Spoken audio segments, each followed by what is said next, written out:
Balası prezidentimiz shunday sharoit qildirganligi uchun ham katta rahmat. Biz mana shu sog'lomlashtirish markaziga bir necha yillardan buyon kelib mana shu yerda o'zimizni sog'lig'imizni tekshirtirib dam olib ketamiz. Mana shu opam bilan mana bundan bir necha yil avval mana shu yerda tanishganmiz.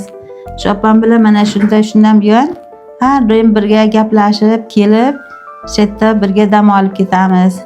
Mana shu yerdagi ishchi xodimlar ham hammalari muomalalari ham yaxshi. Hammalari bizga chiroyli xizmat qilishadi. Bu yerlarda mana ovqatlari ham yaxshi chiroyli.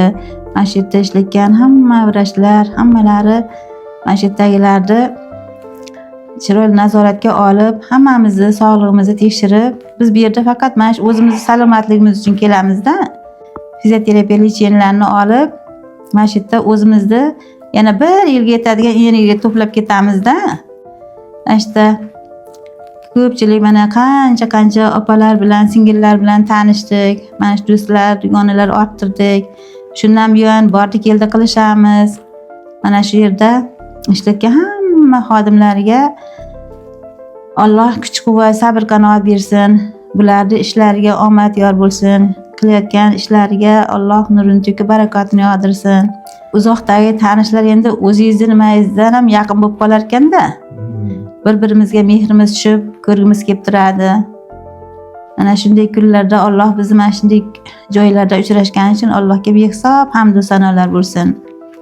Yana bular bilan Allohning Baytullohida ham uchrashni hamisha Allohdan so'raymiz. Bo'lganimizga shunday joylarga har yili iloji bo'lsa 2 marta kelishga ham harakat qilamiz. Sog'lom bo'lishimiz uchun, endi o'zimizni tiklashimiz uchun, endi yoshimiz o'tgandan keyin bizlarga shunaqa dam olishlar kerak.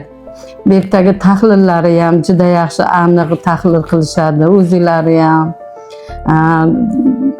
doktorimiz Sangirov Ma'rif akani juda katta bilimlari ham bu yerda ancha. Mahmud akani hamshiralari shirin so'zlari juda. Lola qizimiz bor, Sevara degan qizlarimiz endi bilganimiz bizga qarab yurgan, juda ham xushmuomala, yaxshi. Sharoitlar juda ham yaxshi, har tomonlama. Fizioterapiyalari ham, xonalari ham hammasi bir-biriga mos tushgan, juda ham yaxshi. Juda ibratli nimalarimizdan dam olish maskonlaridan biri hisoblayman. Shuning uchun har yili kelamiz. Mana shu yerda mana shu dugonamiz bilan 5 yil oldin birga yotdik. Mana orada kelib yana yotdik. Mana bugun esa bularni ko'rgani keldim. Endi men vaqtim mali 2 oydan keyin kelaman. O'zi 6 oyda bir kelishim kerak. Shu juda ham yaxshi bu yerda. Mana shu yerda hamma yotganlarga ham, qarayotganlarga ham hammasiga sog'lik, salomatlik tilayman. Doktorlarimizning omad ishlariga hamisha sog' salomat bo'lsin. Ular sog' salomat bizlarni shunday qilib sog' qilib shu yerdan jo'natib yuborishadi. Dam oltirib, kuch energiyalarni olib ketamiz. Aylanish atroflari ham juda yaxshi. Nimani dam olgan joyimizni kechki payt aylanamiz, toza havo, gullar dilimiz ochilib yuradi. Rahmat shu nimalarga, doktorlarimizga, hammasiga avalasi prezidentimiz shunday sharoit qildirganligi uchun ham katta rahmat. Shunaqa yaxshi kunlarda yurish nasib qilsin hammamizga bu.